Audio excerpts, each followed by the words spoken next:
Velkommen til Antoni Giddens teori. Strukturationsteorien.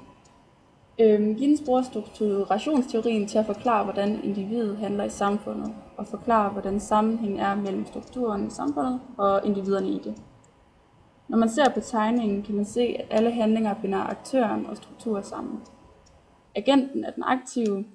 Socialpraktisk er de handlinger, som vi gentager, f.eks. ligesom at tage på arbejde hver dag. Uden de handlinger havde vi ingen sociale systemer, og sociale systemer findes altså kun på grund af menneskets handlinger. Strukturer er regler og ressourcer, som styrer sociale systemer.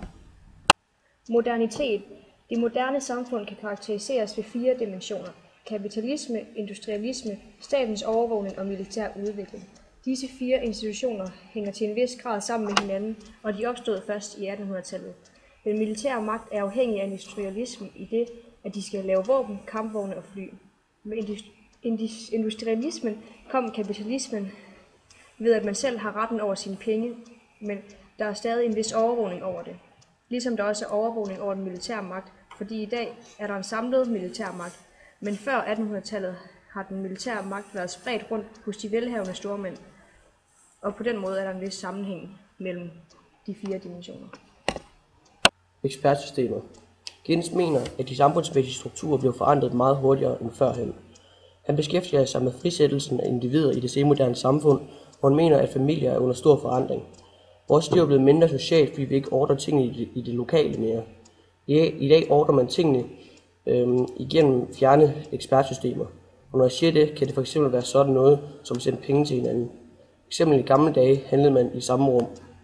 Førhen kom man med en check eller kontant, nu kan man sende penge via bankkonto. Ekspertsystemet kan også være sådan noget som forsikringsselskaber, sygehusvæsen, medier, og der er mange flere. Adskillelse af tid og rum. Det betyder, at kontakten til medmenneskerne ikke foregår i samme tid eller sted. For eksempel kan man sende en mail til en person i udlandet eller bare i Danmark, og personen først åbner den dagen efter. Der adskiller man både tid og sted. Han mener, at vi ikke længere er afhængige af et rum/sted. Vi kan overføre handel og dele oplysninger verden over, mens vi sidder derhjemme. Udlejning af sociale relationer er, når man løsriver sig fra den sociale bundethed, men får midler til ikke at være afhængig af andre i samfundet ved hjælp af penge og transportmidler. Ifølge Giddens er penge- og ekspertsystemer udtryk for en udlejningsproces. Øget refleksivitet betyder, at med den nye viden, vi har fået, forholder vi os mere kritisk til tingene, og vi undrer os. Vi undersøger og reflekterer over vores egne handlemåder og ændrer dem på baggrund af den nye viden, vi har. Ekspertsystemerne står ofte bag den nye viden, der kommer ind i samfundet. Fortælling. Mennesker laver identitetsarbejde, hvor vi finder ud af, hvordan vi gerne vil være.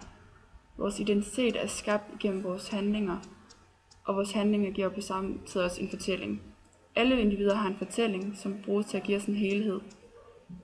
De handlinger, vi foretager, de skal passe til vores fortælling, og det siger noget om, hvem vi er. Det senmoderne samfund. Det senmoderne samfund er det, vi lever i nu, altså det nutidige samfund.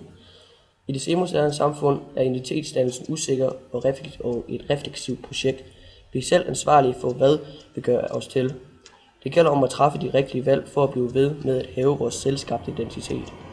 I det senmoderne samfund er vi blevet individualistiske, og tid og sted hænger ikke sammen længere. I det traditionelle samfund var størstedelen organiseret i landbrugssektoren, hvor vi i det senmoderne samfund er meget mere knyttet til det industrielle.